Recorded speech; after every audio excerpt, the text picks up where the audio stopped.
Bienvenue dans un nouveau podcast à travers le temps, où les pierres de la Rome antique murmurent encore des secrets oubliés.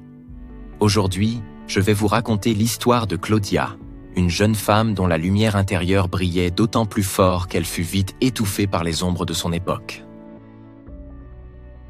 Nous sommes en 120 avant notre ère, sous la République romaine.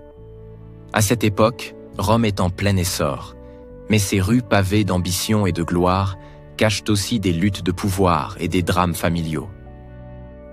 Une enfance dorée. Claudia naît dans une maison patricienne de l'Aventin, entourée de marbre, de mosaïques colorées et des parfums d'encens qui flottent dans l'air. Fille unique de Gaius Cornelius, un sénateur influent, et de Livia, une femme connue pour sa beauté et sa froideur calculatrice, Claudia est destinée à une vie où chaque geste compte, chaque parole est calculée.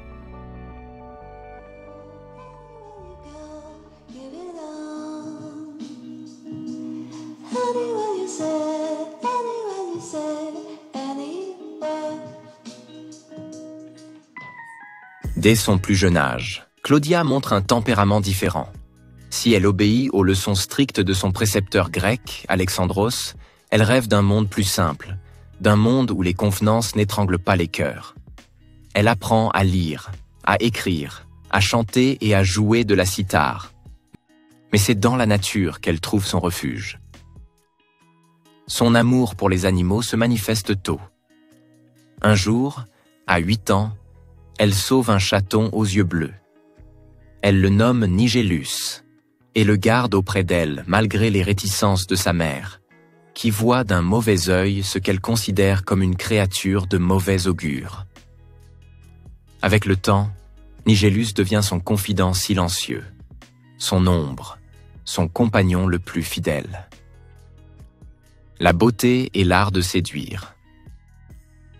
À l'adolescence, Claudia est initiée au secret du maquillage par sa nourrice, une esclave égyptienne nommée Mérette. Mérette lui apprend à utiliser le kohl pour intensifier son regard et la céruse pour illuminer son teint. Ces moments de complicité, loin des regards des hommes. Ce sont des bulles de liberté où Claudia peut être elle-même. Mais Claudia n'est pas qu'une beauté froide. Sa voix, douce et vibrante, charme tous ceux qui l'entendent. Lors des banquets, elle chante des odes à Vénus ou des poèmes en grec ancien, captivant son auditoire. Pourtant, elle n'aime pas ces soirées où elle sera présentée comme un trophée. L'amour interdit. À 17 ans, tout bascule.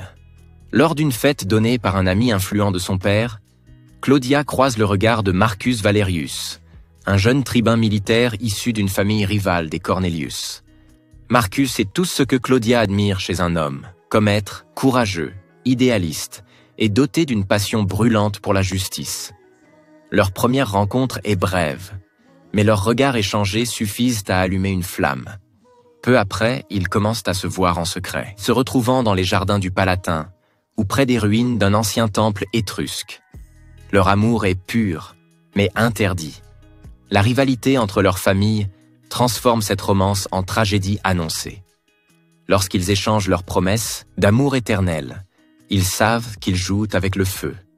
Peu importe les conséquences, la jeune Claudia est éperdument amoureuse de Marcus, et rien ne pourrait arrêter leur amour, même pas les dieux.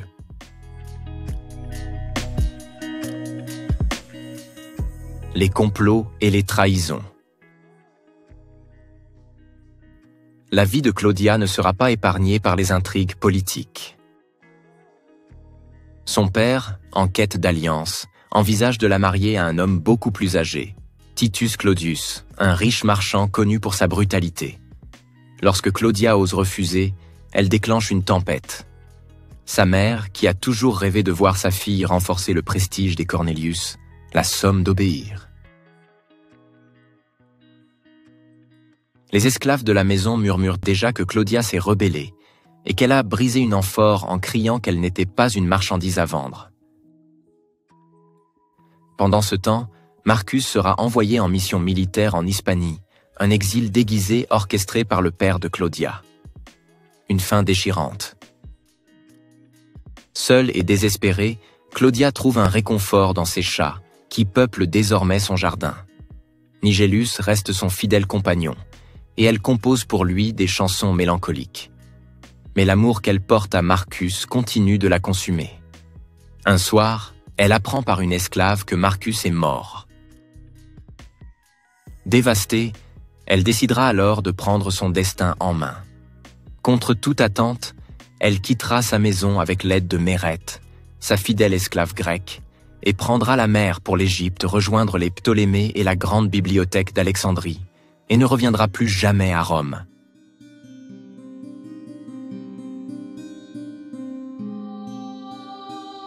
Merci d'avoir suivi ce podcast d'un genre nouveau. À très vite sur Mythes et légendes en question.